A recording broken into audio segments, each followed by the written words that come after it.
to say that I'm with you. I've coached high school. My father's coached high school. My brother is currently coaching high school, so I know what you're going through. I know a lot of the districts won't pay to send you guys up here. You got to pay your own money, got to pay your own way. So what I'm saying is we're going to make this thing a good one for you. And being that it's that way is don't hesitate at any time to say, hey, hold on a second, what about this? Why would you possibly do this? And then let's take it one step beyond that, and that is this. After I'm out here and after I leave, you guys, you got access to me until I do get on the plane to leave. And then once I'm gone, I'm back in Houston, I will give you my phone number up here, we'll put it up here. And I'm asking you, do not hesitate. If you've got something that's on your mind about scheme, technique, etc., call. I mean, you've got complete access to me. I'll get right back to you. If I don't call you back within that day, something is up, I'm out of town. Otherwise, I will call you guys right back. To do this now, it's got to be in the off season. It'd be harder during the season to come up with something. As you know, the same way it'd be harder if I was to call you and ask you questions during your season. But don't hesitate. You do have complete access to me. Now, the one thing I'm going to say up front is we cannot dupe film to send it out, and we cannot Xerox any of our printed material. But you got complete autonomy to say, hey, what would you do in this situation? And you got it. So without any further ado, let's get on with it, and that is this. We are talking about some man techniques, a little bit of scheme this period, but more or less the next hour will go more schemes. This is individual. Okay, there are two kinds of man coverage that we talk about, and that is cutoff or trail. And that means, and that's going to apply to either when you're on the line of scrimmage bumped or when you're off. Either one is going to be the same. They're going to apply to it. And let's get an example of what cutoff is, what trail is. Cutoff means, as a corner or nickel person, etc., means you got to make the play downfield on the fade or the go route by yourself. You have no safety help. Your safety is either in the middle of the field or he's not there at all because he's blitzing. So when you say you got to give me a cutoff technique, means you got to be running shoulder to shoulder upfield, make the play on the downfield plays. Just the opposite of that would be trail. Means you do not have to make the play on the fade or the deep throw by yourself because you do have a safety backing you up, either in a zone situation or in a combination man-to-man type situation. Either way, that means you can be aggressive and underneath trail, which it's the easiest way to say it would be two-man. Everybody plays some form of two-man. This guy here should be told, if the ball is thrown down here, I'm going to get on him, not on you if the ball is completed. Whereas if the ball is completed underneath and we are playing two-man, I am going to get on you, corner. That's your job. That's why we give you trail technique underneath. Only worry about one thing at a time. Let's look at a couple of other things that relate with this, and that would be the proper angle for a cutoff. This is cutoff now. This is not trail for a fade. The correct angle would be closing at this angle. If you go parallel like this, it's going to allow too much separation. They're going to be able to throw the ball in. People do have quarterbacks that can get the ball into that space right there, so you do need to take the good angle and close to that. Let's look at a defense, just one example of a defense on each of these, and so we've got a further idea of what we are talking about, and that would be this. This is a cutoff defense. At our place, we call that thing lurk, and there's any number of names for it. And all that we're saying about this is you're going to take four-man pass rush. This is not a dog or not a blitz. Four guys are rushing. You're down four. We've got 7 left to cover there, 5 eligibles. So we want to have man for man with 5 of them. Our 2 extra guys that are left, we want to do something with them. So we're going to rob short and rob deep. Being, again, that there's no direct help outside in this area, we want to have these people being cutoffs, and that includes the nickel, the inside slot guy. That is cutoff. You've got, if the play's thrown here in this part of the field, a go route, that is your responsibility, nickel. Now, we've got these guys shaded. These are the shades that we happen to use. The outside shade would mean you line up outside. Nickel is definitely going to be an outside shade. If we've got a robber coming down this side, we're going to be outside shade with a nickel. Our dime, we used head up. Now the HS, it's over both of the corners. That means hash split. Basically that means the wider the receiver lines up, the more you can get inside. The tighter the receiver is to the formation, let's say if this wide receiver is closer to here, you want to be outside. The reason is this. Think of this. If you're a corner and you say, okay, I want you corners to play man-to-man, I want you to always be inside technique. All right, you jump to the inside. You shade this guy inside, not outside. All right, now stick him closer here, and you're still inside. Well, this guy runs the outbreak. I mean, he's got a lot of grass out in this area here that he's hurting, because where's his help? It's inside short and it's inside deep. So that's the reason for hash split rules, which we can identify as we go on. Let's look at another example, and this would be out of a trail defense, the two-man that we just talked about. This, we're going to have all of our underneath people, with the exception of the dime, we're going to have them inside shade because they want to be an aggressive and take away the short inside first. Short routes definitely have got to be taken away. Your help is on top. You've got the two safeties. You do have direct help in your half. So you are trail. Those are a couple examples of trail cutoff. One more further example to show you would be this. These are supposed to be cars. I'm not very much of an artist. Actually, it's our secretary's not much of an artist. She's even worse than actually, I'm worse than she is. There's no question. But an example of trail would be this. Let's say there's quite a few guys in here I know, so I don't think they'll mind if I go ahead and point them out. In fact, that's the one disadvantage of having people in here. I do know I cannot lie, because these guys, they call me on it right away. They say, I know this guy too good. He is lying. But I am going to say this. Let's say that this is Jason Blatt. I saw Jason here the other day, one of our players from Colorado when I was there. This is Jason driving this car. This is Vinny. He's also from Colorado. Vinny and Jason are leaving the parking lot. Jason, he's not in any particular hurry to leave. He's driving around, he's messing with the radio, etc. Vinny behind him, he can hardly wait to get to the men's club or wherever he's getting ready to head that night. So he's in a hurry. He pulls over to the right lane, passes Jason, probably gives him the finger on the way, and then decides, you know, really to rub it in, just go ahead and just come right back on top of him. That's really the same idea as what a corner and a receiver happens when they're in trail. This being the cornerback, this being the receiver gets on top, and a good receiver, instead of staying in this lane, he's going to get right back on top. So again, he's got a two-way go either side. So that would be trail. This receiver put the defensive back in the trail. Now in this case, this was more or less on purpose. He wasn't really paying a lot of attention. He didn't really care if Vinny went around behind him. Jason really didn't care. So he let him get behind him. That's trail. That'd be an example of two-man. He let him get there, and he's trail, and that's where he's right where he wants to be. Now, cutoff would be the opposite. This is, again, we got our same two guys leaving the parking lot, driving out of here. He's going slow. He tries to pass him. Jason sees what's happening. He decides to go cut him off. He cuts him off. He gets over in that right lane. He does not let the receiver get on top of him. He stays on top of the receiver. So in a nutshell, that is an example of cutoff and trail. Let's go to the off man. When you're playing off line of scrimmage, what happens in the fundamental release of the sequence of being off? And that can be anywhere from 7 yards, 8, 9. I've seen some people use 10 yards. Anywhere in that area, you're okay. It's just your personal preference. And that would be this: getting a good stance. We need to have our weight forward with our chest and our chin over our toes, bending the lower knees, etc. You can touch your heels, but you really don't want to have any weight on your heels. When you pedal, you want to be square line of scrimmage. You don't want to do that thing of steering with your butt, letting your butt turn. You really like to use your shoulders square line of scrimmage and pedal, use your feet and weave in a square posture, which we'll see on a film. It'll be easier to see our players demonstrate than myself try to talk about that. If you guys got people who are comfortable with cluing the quarterback for a three-step drop, let them do it. As you will be able to see on a film that a lot of guys live and die by it, especially you might be blessed with, say you've got a point guard on your team that he's one of those guys got great vision, great feel, great skill, and he likes to use his eyes. Well, don't hinder him and say, I don't want you looking cool. I want you burning a hole in your guy. I mean, you're kind of handicapping, you're kind of handcuffing him a little bit by doing that. Now, on the other hand, if you've got guys who say, I only want to look right at my guy, I'm a horse with blinders on, then don't force him. Look at the quarterback. He doesn't feel comfortable doing that. So again, it's an individual type preference. Open your hips, the receiver, read his body language. We'll talk quite a bit about that. On your change of direction, it doesn't matter if it's a click step, a T step, W step, and we're not going to go into talking about all that. The main thing is get going forward again, and to accomplish that, you got to have your weight forward again with your chest and your chin over your body. Angle up to where the ball's going to be caught, and then look. If you're close enough to touch him, then you can look. That's how you know.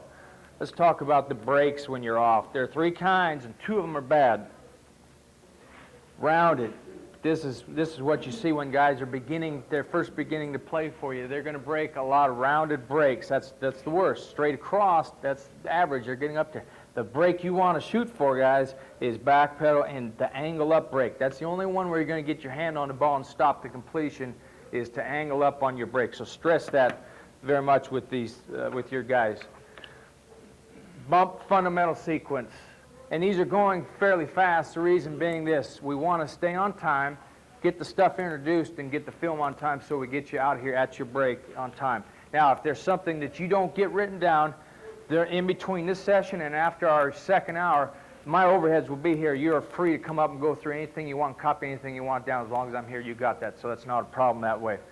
The stance that you're going to get, again, in a lower stance, you're going to basically be doing what you do on line of scrimmage as what you've done offline scrimmage up there, but the advantage is you can use your hands to stop them up now. If you don't use your hands, then you might as well play off because you negated any advantage you've got. So go ahead and put your hands on them. There are proactive footwork techniques that we've passed out to you. If you have not gotten one of these sheets, we have got extras of these up here. We've got plenty of extras if you have not. There's kind of a rough outline on the front and the back of what we're going to be talking about on that. Hand placement on the jam is very important. What point 4 is basically saying is put your hands closer to the inside of his body. The further you get back is bad. So if you're going to touch basically what we're saying on his arm, you better want to touch the front part, the bicep. Don't be going on the tricep. The more you get on the back, you're going to slide off, and the receiver is going to put you in that trail, again, which you're not supposed to be. We're talking right now if we are in cutoff, not in trail. We're not on purpose being in a trail. Lock your elbows important. Read the body language. Same ideas as from off. We're going to chop and break, sit down further than the receiver is going to sit down. Angles up are very important. Same idea. Look, if you can touch him, that's the rule on fade. The standard, this is another drawing. I wish I could take credit for that one. I couldn't even do that. That's our defensive coordinator draws like that. I got to tell you one thing about this drawing. We used this drawing a year ago on our team, and our defensive coordinator was standing up talking with our players, and he said, what can you guys tell me about this picture? And one of our outside linebackers, he raised his hand, and this guy's, he's a 4th-year pro, pretty good, he's a good player. Raised his hand, he says, his feet, they're off the ground. He's serious. On the release, the tighter receiver releases to you. Here's the receiver, here's the corner, the defensive back. That allows you to get more of a chance to use both hands on the receiver. The wider he releases, you can't get both hands on him. You're only going to basically get the offhand on him. And it's a shorter arc. If the receiver releases wide this way, I don't want to reach across my body this way. I might initially do it, but I damn sure want to get this hand on it, my offhand. That's the short arc, this hand here. So I want to be a counter-type puncher. And so you can kind of tell your guys, the wider he releases, I understand you only get one hand on. But if this guy releases tight to you, you got a good chance of getting 2 hands on the guy. This is just kind of a thing that says you got a chance of knowing, an idea of knowing how the receiver is, what route the receiver is going to run based on his release from you. And basically that is this. All right, on the first one here, the quarterback's inside. Here's the corner, here's the receiver. If the receiver releases outside, here's the quarterback, remember, but tight to you, basically he's not going to run downfield deep routes. If he's releasing tight to you, he's jostling with you, elbow, arms, etc. You know how that goes with receivers. It means he's usually going to be running a short or medium out-breaking route. Okay, that's, here down at the bottom would be just the opposite. Ball's inside. If the receiver releases inside to you, but tight, he's basically going to be doing something short and inside, because if he really wanted to go deeper, he's really not going to mess with you. If his intention is only go 12 yards max anyway, then he doesn't mind putting some elbows into you. Back up at the top, again, quarterback's inside here. Receiver releases wide. He avoids you and takes off. Well, now he really is going to go deep or run the comeback. It's one of those two things. It'd be hard for a receiver. Picture this. You guys coach both ways, I know. You're going to teach a receiver release hard, wide outside, and then come back inside. It's going to take too long. You're not going to do that. Okay, now the last one, this would be the hardest to know, and there's no real sure way to know until you read the level of the shoulders, how high the receiver is at the midpoint here in his stem, and that is this. He releases wide and inside. You'd normally think, all right, wide and inside, be just the opposite of wide and outside. It means he's going to take off and run a post. He's going to run deep. Well, that's one of the possibilities. But off of that, they also run wide and inside and run the dig, or they run wide and inside and run the corner route. So again, the only way as a DB you could know if you're up here, you're trying to play the odds, this receiver released inside of me, hard and inside wide, I say, okay, he's moving. I know it's something upfield. I'm not sure what it is, so I'm running. Now I get to that point now, it's all about how high is this guy. If his shoulder's up here, he can't run a dig if he's way up. I mean, he's either going to go post or corner. Now I've got to read his body language. Now, if he gets to that point, he starts to sit down. He's not going to stop and then take back off corner post. He's going to stop and run the dig inside. So it's just a general thing you can kind of tell your guys. The sheet that you've got in front of you, these techniques are divided up. Proactive means you're being the one dictating. Reactive means the receiver is dictating. All right, and now this means this. Don't be misled. You can be proactive and still be backward in your movement. The point is this, you are predetermining what you're going to do.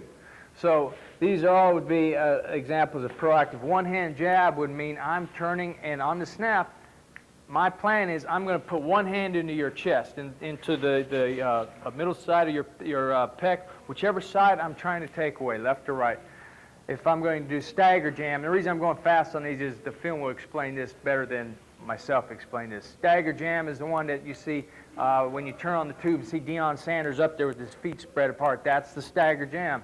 And you say, well, you know, the first time I saw that thing, I thought, God, what is he trying to get away with here? But actually, I mean, there's some points that thing make very good sense, contrary to what you might think, oh, it's a total hot dog, it's this and that. There's some parts that he does on purpose that are very good for a reason. One of them being it keeps you from spreading your legs out wide. If your feet are vertically like this, it's hard for you to jump out like this, which is a common mistake. When guys are up bump and their feet go like this, you can't pivot when your feet are spread like that, so he keeps them tight here. And then the other part is advantage is you are going to get two hands on the receiver when you do that technique. So it is not just a total hot dog move on his part. There's reason behind it, sound reason behind it. Hop that's a backwards movement, but yet it's dictating. I'm up here, and I'm going to move backwards because I want to recreate the line of scrimmage a yard or 2 yards down the field. Once you show me you're going left or right. So I could be up here on coach, ball snap, I'm going back. Now, he still might have come straight at me. If he does, I go back one more time. I want to keep the balls of my feet on the ground, making contact. Pretty soon, coach has got to go left or right. He keeps coming straight into me. Quarterback's going back. He's like, forget him. He's running. You know, they're just playing with each other here. I want somebody that's going to go one way or the other. So that's the reason for a hop. Step back would be the same thing, but instead of your 2 feet on the ground at the same time, you're just stepping back one step. Two-hand fake would be after you've been jamming them with 2 hands, you want to show 2 hands and pull it away. And so the receiver, you know, they're always swimming, slapping, pulling, etc. There's really nothing for him left to do, and he's kind of exposed like this. Now you got a chance to really put your 2 hands on him. Reactive. If you've got guys who got a lot of confidence and a lot of speed and a lot of ability, sometimes they say, I'll just sit there and I'll just react to what you're doing. As long as I know which side I'm supposed to take away, I'll wait on you and I'll put my hands on you. When they do that, they're going to usually bounce on their feet.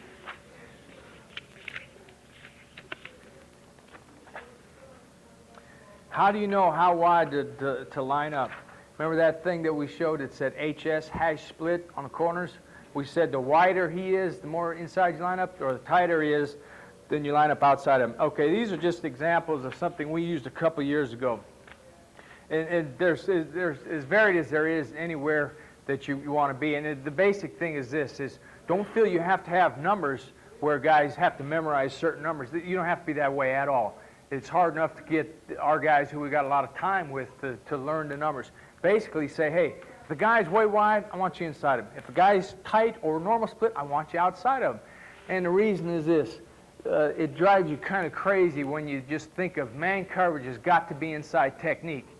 And you see the guys take advantage of all that time. You see college games on TV all the time where University of Florida offensively, they know this. And when they catch somebody that plays them in an inside technique all the time, what does Florida do? They run the corner routes. Time after time, corners are fades. And I mean, they just beat the living piss out of people, and guys still hadn't caught on. So that's the reason why we're saying, hey, there's nothing wrong with taking away the outside. And you say, well, I'm vulnerable on the slant. I know you're vulnerable on the slant, but at least you're not vulnerable on the go, right? Or the corner route. Which would you rather be vulnerable on? You can only take away one side or the other, so don't try to take them both away. So this is what our dividers were a couple years ago. If the ball's on the far hash, here's the ball up top here, and this is our divider. That means this: if the receiver touched the numbers, any part of the numbers, we were outside shade. If the guy got any wider than the numbers, we went inside. If the ball's on the far hash, now common right in the middle. Ball's right in the middle of the field. Okay, that meant we had 1 yard outside the numbers. Here's the bottom of the numbers. Now remember, our numbers are different too, so you'd have to work it out on your own. We had 1 yard as we were normally outside shade. Any wider, the receiver would line up any wider. Ball in the middle of the field, receiver lined up out here, you want to be inside shade. Any tighter, then you're still outside shade. We use 1 yard. Now the ball's on the near hash, closest to you. All right, we use 4 yards from the numbers. There's bottom numbers. 4 yards was our dividing mark. An example would be this. No matter where this receiver lined up on the numbers, you can't really tell where he is here, but the point is this. Once a receiver comes inside the numbers, as long as there is somebody in the middle of the field, now we're not talking blitz, but we're saying there is a safety in the middle of the field to help him, use him by staying outside technique. Do not get fooled and think, I got to run in here and jump on every little move the guy makes inside. Don't do that, because if you do, here's where you're vulnerable, this area here. So your order of business is when the guy goes inside the numbers to take away the outside shade of him. Because, hey, the guy goes ahead and runs a post, well, that's a kill shot or an interception for the middle of the field safety. So for that reason, take care of business where you're supposed to. Let's talk about picks and banjos, etc. This is the reason why the last couple places we were at was we did not banjo. I know that's popular with a lot of people. So, and there's nothing wrong with that. If you've got a good way of teaching it, continue by all means. But if you're not sure or don't like it, here's our reasonings for not liking it. Was one guy can end up with a bad end of the deal. This happens in typical banjo, no problem. Both guys, they're happy. The guys, they switched, they came right to me, no problem. Now picture this one though. These two guys, you're this corner, that one came right, you're happy. You're this nickel, this guy didn't come to you, he took off. You're like, I don't think I like this banjo anymore. So for that reason, that's why we did not banjo. Now to keep from banjoing then and guys line up close, well, you got to line up different levels. And the basic rule would be this. If your guy's on line of scrimmage because they're close, then you got to be on and your partner got to be off. And it's your call how far off you want to get them. Just make sure that there are two different levels so that this guy can clear each other. If this guy's bumpy, stand next to the end, well, they're going to run in, they're going to nail each other and get picked, so you don't want that to happen. You can take that one more step when you talk about you got three guys in together making a bunch, or whatever term you use. Cluster is actually the new place I went to, they call that cluster. Every other place has been called bunch. But when you get three guys close together, the way you normally want to do it, if there's no sort of a in and out call, is three different levels, and that is who's ever on, get your guy on. Then now you got two choices. You want one of them at 4, one of them at 9. So you got three distinct levels. Guys can stay on their guy, and you don't. And the biggest advantage is this. The first time that I was lucky enough to get involved in a system like this, previously to that system, I always thought, hey, anytime you get guys in together, you got to go to some sort of a 3-on-2 pickup, 4-on-3 pickup, you name it. There's all sorts of ways of doing it. But the problem with that, as you guys know, is practice time, getting the thing done. Then yet in a game, you still have guys have a chance to blow it. Yes, sir. Question? Depending on if they've got post help or not, sir. If there's no post help, I'd shade them all inside if the ball's in here.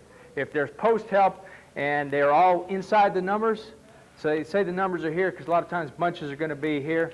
So in other words, quarterback here, numbers are here, so they're all fairly tight like a lot of bunches. I'd be outside shade on all those guys because you do have help in the middle of the field for that reason. anyways, the advantage is you don't have a lot of practice time setting up special situations, which in games you got a chance of blowing anyway, is just down your guy. And I thought, well, man, these guys are going to be picking into each other all over the place, but not true. I mean, if we were able to avoid picks on guys, then I would think you'd have a good chance of avoiding them too.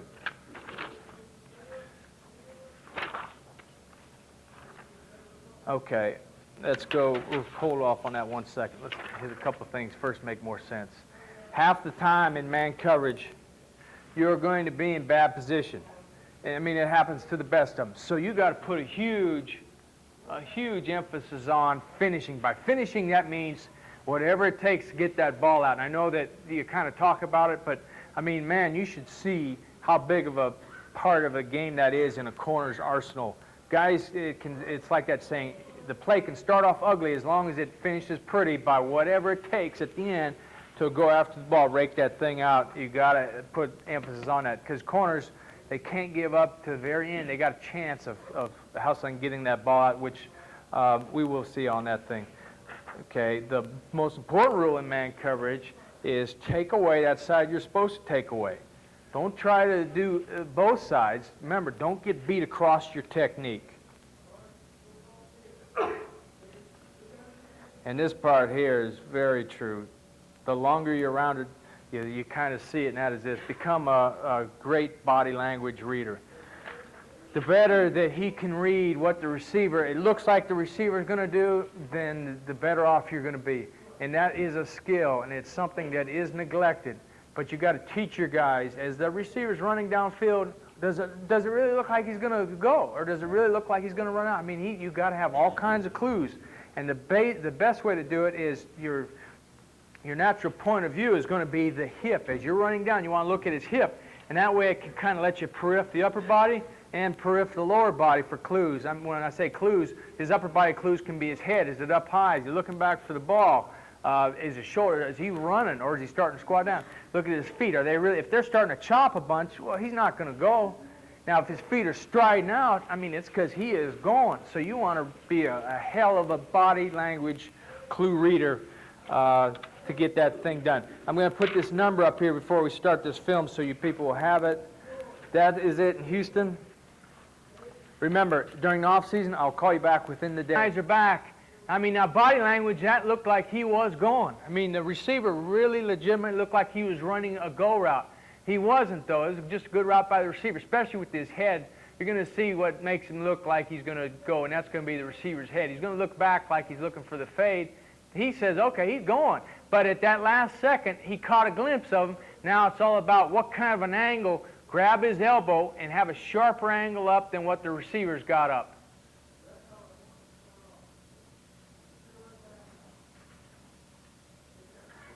Again, key quarterback, pedal nice and square, open. This guy's sitting down. He showed you he was not going. Again, it's with your right arm. You're going to swim just like a defensive lineman's going to swim past the receiver and have a sharper angle up than what the receiver's got up.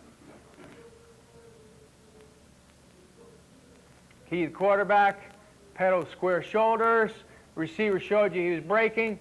The safety here in this case was able to keep his chest and his chin over his toes so he could angle up. Now you want to run in front of the receiver. You got to have bare hands than what that guy had, though. All right, this is a double move. It really, see, that double move was kind of poor. It really didn't sell him.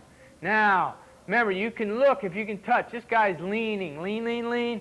Touch, throw your right elbow in there. Make it very hard for a receiver to catch a ball if you're in that type of position. There's his eyes. Okay, now this is a hard route to defend. That's that seam post, skinny seam post, wherever you want to call it, that's thrown on the numbers. When you break 7 steps and inside, it's believe what you see. Now cut him off. This is not trail. You're in a cut off. Run in front of him. The bad hands again. He really couldn't catch if you tossed it to him. Okay, now a double move. I mean, this guy, it's what you said, believe what you see. It looked like it was a legitimate hitch, didn't it? So yeah, break back on the ball. When you realize it's not, collision. Everybody knows, they've always heard that. Go ahead and get a flag. That's true. Get a flag. If they flag, you flag it. Now catch back up if you can. Left elbow and lean, lean, lean before you look back.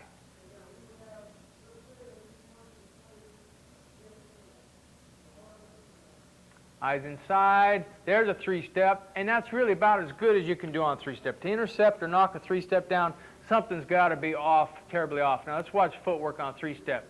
He saw it.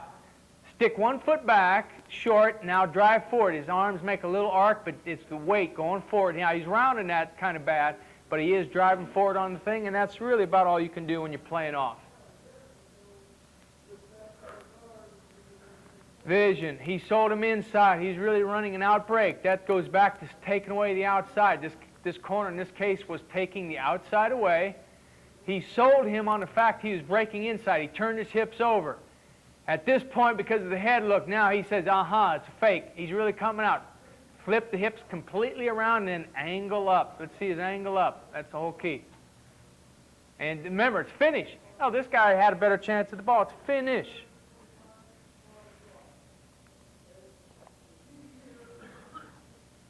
Jam. All right, we're in the bump now. Let's put two hands on this receiver. That's the advantage you got when you're up there to jam. Use your hands. It's bump and run, not open and run. The receiver had his hands down. He's vulnerable. Now, I kind of be able to throw him off a little bit because he is vulnerable and you had two hands on him. Now you're going to run. Read his body. See, he's looking at his hip. Read his body language. When is he going to break? Is he really going downtown or not? Chop and come back. There you go. That's a good job reading his body language. Stay off and be careful. Don't get a penalty.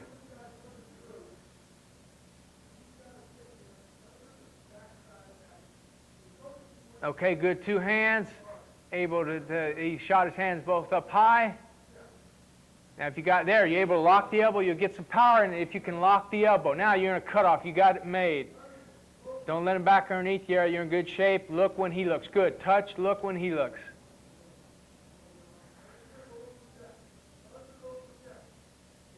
Good. The receiver gave him an opening, so he's able to lock out. And threw him off, and he's still able to lock out again. Go ahead, get him again. All right, the key again was the lock part.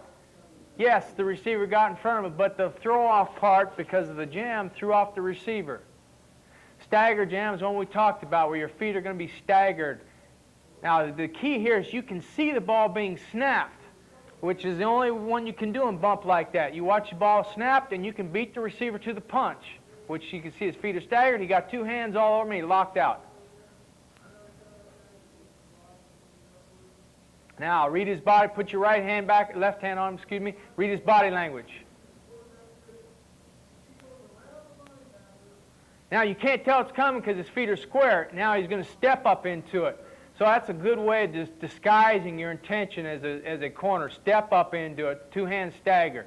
Again, receiver's hands are down. You got him. He's in cutoff position now. Got him. If you're going to come underneath like he is, you got to know you can make the play.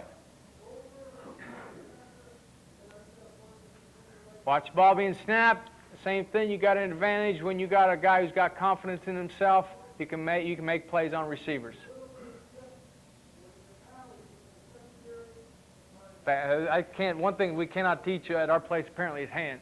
Okay, this one should have had a heading on it. It didn't. This is the onside guide hand, which is listed. That's my fault. Did not put the heading on this. This is a different technique. And then as you're going to reach with whichever side, which hand, the side the guy goes to, then put the correct hand back on him. He's reading for clues. Is he sitting down? Yes. I read the clue. It's really not a go. He's coming back.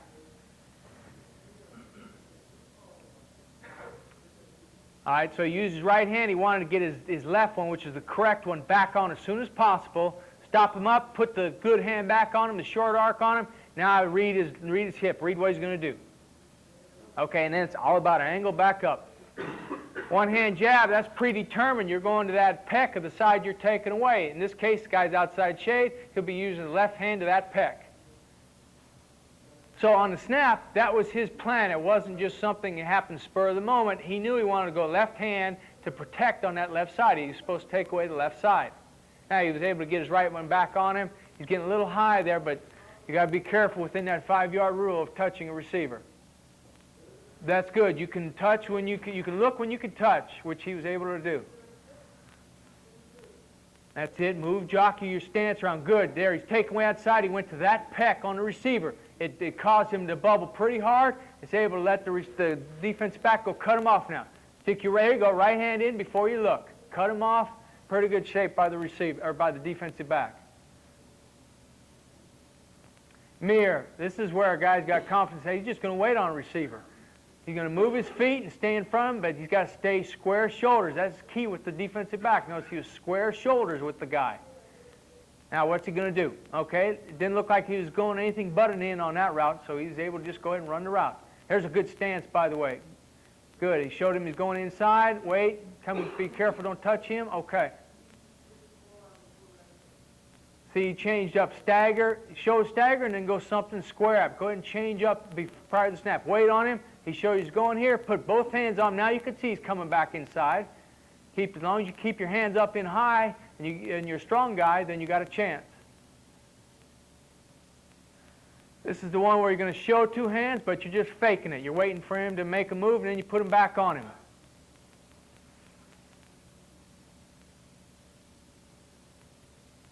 He's showing the aggressive two, but he's not really intending to hit him until now the guy's open. There, he's open.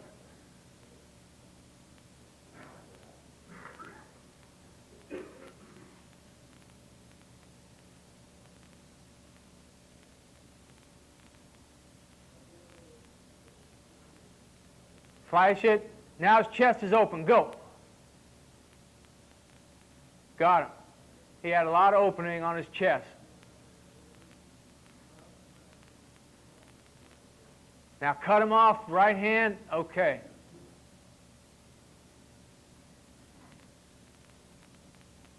Hop. Remember, this is that 2 feet backwards with your feet on the ground, keeping in contact with the balls of your feet on the ground until the receiver shows you he's going left to right. There, he showed him he's going. Now cut him off.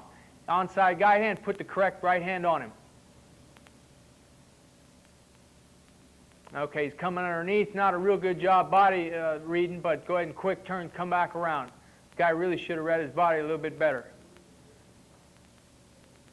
I take away the outside shade, hop, hop until the receiver shows you where he's going. Stay down, stay down. There, he showed you he's going. Jam. Take away the outside, ball's in here. Again, you want to protect out here. You're vulnerable here. You got safety help here, but not here.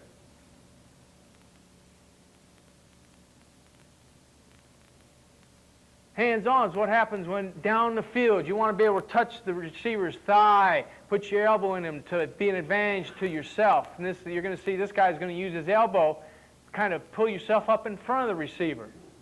Cut him off.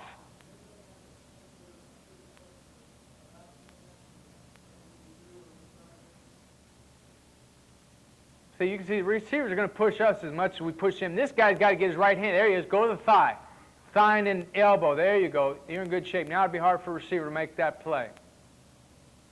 Inside open hips is what happens when you believe that the receiver is going to go inside or outside, and then he comes back inside. This guy's in a strong enough position to put his hand back on, come inside. Open your hips to the inside of the receiver.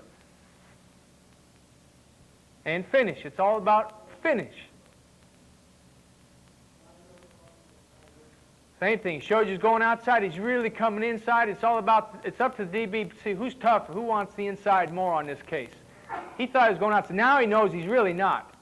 Now I got to put my hands all over. He's trying to swim back inside. I got to beat him to the punch inside, inside. And again, hands. Find his hands. There it is. Find them.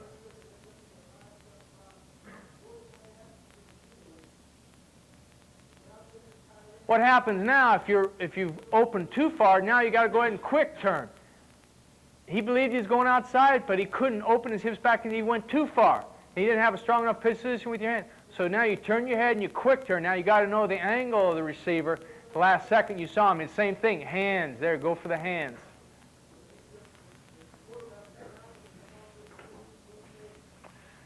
All right, he showed him he's going outside. Quick turn. The head snaps. Everything else is going to follow. Now beat him back to the ball by taking a better angle.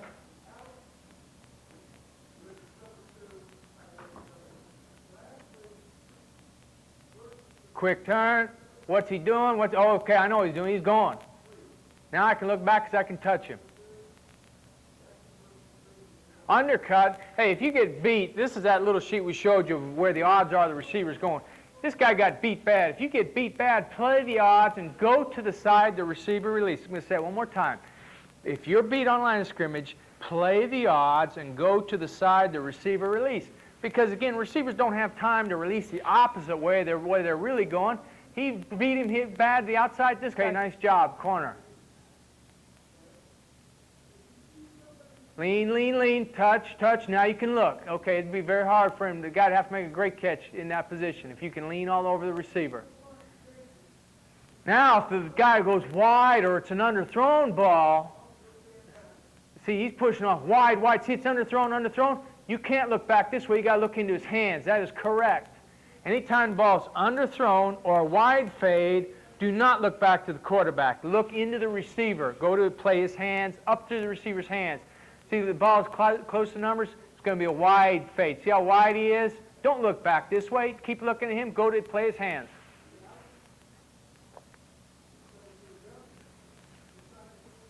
Trail. There's the two-man defense we're talking about. You can be aggressive inside underneath, right? Inside underneath. There's the guy playing a part of the safety. You take away the inside underneath, he'll take away the deep stuff. There you go. Run the route. That should never be a completion when you guys are in trail. You're taking away that, inside and underneath.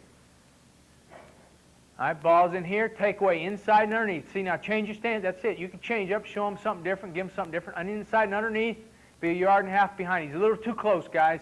Really should be a yard and a half behind this guy. Reading his butt, turns inside. That better be your play. Wow, this is a bad tape I'm showing you guys. Hands. All right, on the slot, you want to take the outside away, provided there's a safety in the middle field. Here's on the slot. You've got to remember, you're vulnerable here. They lined up in tight in the slot. Take the inside or the outside away. You got help in the middle of the field, deep in the post.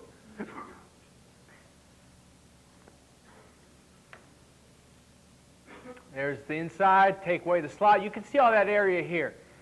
Let's look at all this area where the guy's lined up to the hash. Step outside. Protect you're vulnerable out here. That's it. You're vulnerable. Take that away. Nice job, slot player. Now, what happens if that guy just runs across, you say, because you had us playing outside? Well, hey, we're the one who dialed the defense. Live with it. You got to hustle, make the tackle, and don't blame him. You told him to take away the outside. That's all you can do on that. Next up, you might be in a blitz where you took the inside away. Convert means you start inside and you go to the outside again because you got a post helper here. So you're showing inside, you're going outside because you know all along you got a guy right here in the post for you.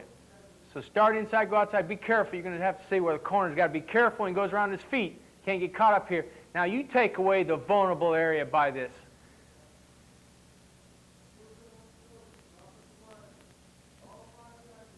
Strip. Remember we said, hey, this is as important as anything. That's how you finish the play. He can't look back, so you got to play through the hands. Don't look back unless you can touch him. Then play his hands.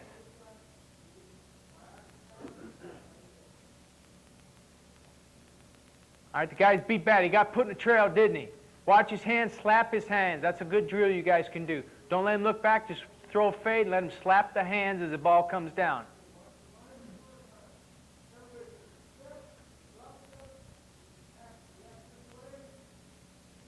Here's that deal on the slot. He took away the outside like we told him. Hell, the guy runs across. Of course he's going to catch it. You got to stay after it and finish the play, though.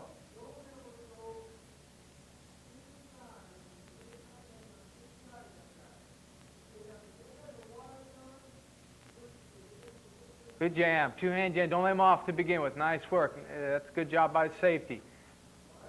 Still, if the guy got a chance to make the play, you got to be like this in one-on-one. Don't let him keep the ball. Mistakes. Man, I could make a film of mistakes last all day. We make a lot of them. All right, that's just what we talked about. Remember we said we ran parallel instead of closing to him, that second or third overhead we had? First of all, the guy's on his heels right there. Now look at he's running here instead of this course here, right? And it's going to be close, but that's what's going to happen. The guy's going to catch the ball. Even though this guy says, well, man, I was close. That doesn't matter. If you would have been at this angle, you would have made the play. In this case, it's close, but that guy makes the play, not you. So that's his fault for not running at an angle to him. All right, let's check 40 here. All right, he's in good shape, good jam, touch, lean. Oh, now that's bad. What happened there is you got to gather on both feet and go up for a rebound. Look at this. You can't jump off one foot, off the wrong foot at that. Can't do it. Lean, gather both feet, go up like a rebound. All right, he took away the inside, but he wasn't square here. We're down here playing blitz coverage. All right, so he's inside shade, but watch, he didn't stay square. Remember we talked about square shoulders? He opened them. Once you open them, the receiver makes that inside move, then they're going to be able to throw the ball right here. And that's all because this guy did not keep his shoulders square. All right, released inside, not bad, not bad. Okay, remember we talked about this. We said the further the receiver sits down, the further you sit down. Look at his hips, look at the difference. Now on top of that, when he comes around the horn, look at his eyesight. Don't get caught looking in the backfield. You're not close enough right now, buddy. You're beat. He's too high. You could see that one a mile away. The guy's on his heels. He deserved that. One more time now. Let's watch how high his eyesight is and his heels. He's hitting his heels. Look, his knee locked out. I mean, he locked out. Finally, he showed him where he's going. It's too late. He's trying to get, it's too late now because you didn't stay down. It's a fade stop. They're going to underthrow the fade.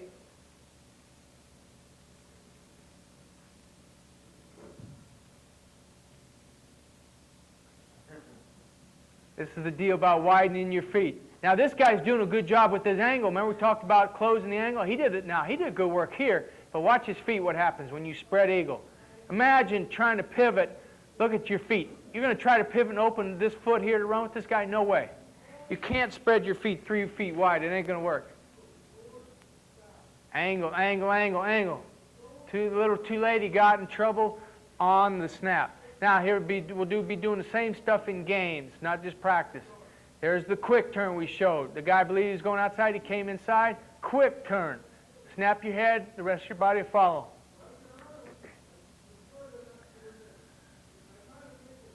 Touch. He's going to use his left hand in here. It's going to be a little hard. There, you can see that left hand. You'll see a replay of it. When you slap with that left hand, hands on, there you are. It's high. It throws his timing off just that little bit.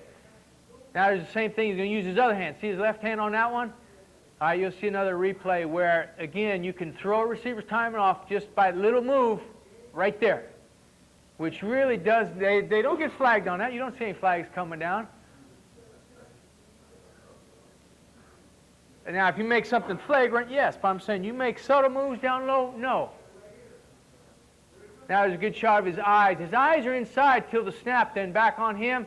Hand, there's that left hand in again. It's a little high. You can get a flag for being high. Get that thing down low on the thigh, you'll be in better shape.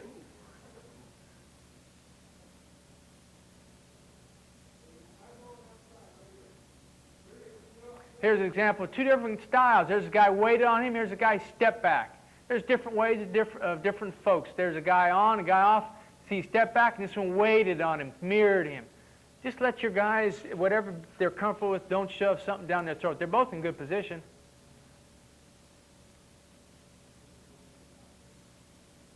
Down in the red zone. Finish. Remember, hey, this guy had him beat. It started ugly, finished pretty because the guy stayed after. Don't give up. Go play his hands, and something good's going to happen to you. Stripped all the way through. Even on the way down, was able to strip. Up through the hands. That's it. Up through the hands. Same thing on the other side. They're down in the red zone still. Now this guy's eyes in the backfield. He's a veteran, likes his eyes in the backfield a lot. He knows you're going to be able to see. He sees, okay, the ball's indeed thrown. I'm sitting there. Watch his head. Ball is thrown. I see it thrown. I know I got a tall receiver. I got to get ready to get up on a ladder and go hands, hands. That's the only chance I got. Keep going through there. Search him all the way out. Okay, he showed me. He stopped. His head is down. He's breaking. Quick turn again. It's all about the hands. It's all to finish the end of the play. Because a lot of them, half the time, remember, you're not going to be in good shape. You're just not. Those guys on offense, they know what they're doing too. Good quick turn, up through the hands.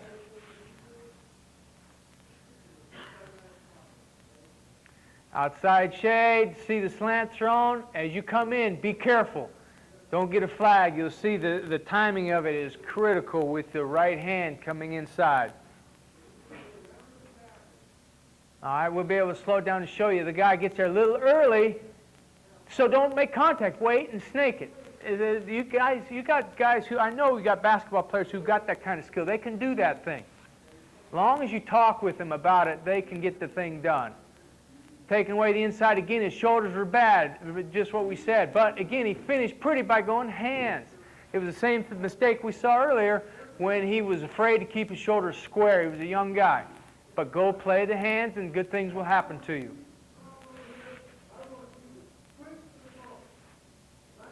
Now, you can come underneath if you know you can make the play. Remember, it's just like anybody else teaches. Wrap with that left hand. Come underneath when you know beyond a shadow of doubt you can touch the ball. Otherwise, you cannot come underneath.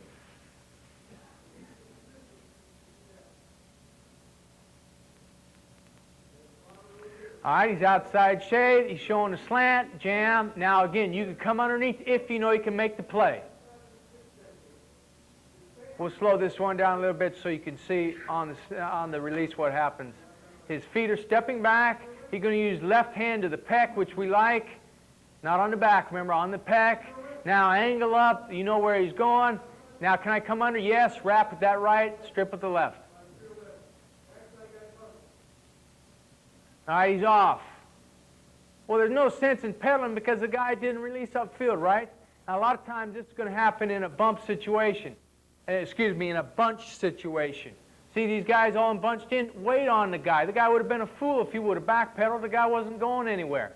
Stand off and read what's happening. Don't just automatically, when you say you're off, backpedal 100 miles an hour out of there. You never would have made the play if you would have done that.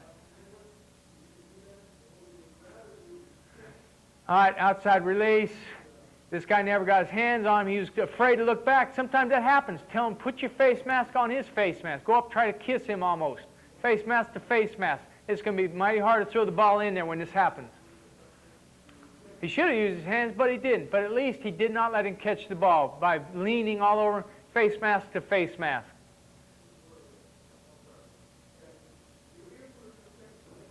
All right, he shows he's going outside. Bam, two-hand jam. Look, he's come back inside, right? Inside open hips. He really convinced him he's going outside. The guy overextended a little bit. Look at his crossover, a little far, but he got enough of him, especially with that left hand. Now he's able to put his right hand back on side and come back inside and make the play. When the ball's thrown deep downfield, it's all about making a play on the ball. I mean, you could be in a great position, but if you don't have the confidence to go up and make a play on the ball, you're in trouble. Now, bail. You could show a bump, yet you could play 3 deep. This guy is not playing man. He's playing to a 3 deep. So sometimes in practice, you want to practice that. And the key point is bail with your right foot, in this case, his right corner, outside of a 180-degree bail. In other words, keep the receiver inside. You kick that right foot open far enough, stay on top, have the receiver inside, look back to the quarterback. You are playing 3 deep. Now we're going to show 2 examples of bails in a game, a bad one and a good one. First one is going to be a bad one, and you'll see why. It's going to be because of the footwork. He's going to bail to 3 deep. See, his feet went too much out parallel this way. He didn't gain enough ground back. Watch his footwork. See this? This guy's gaining ground. He's going here. Now it's going to require everything you got just to try to stay close.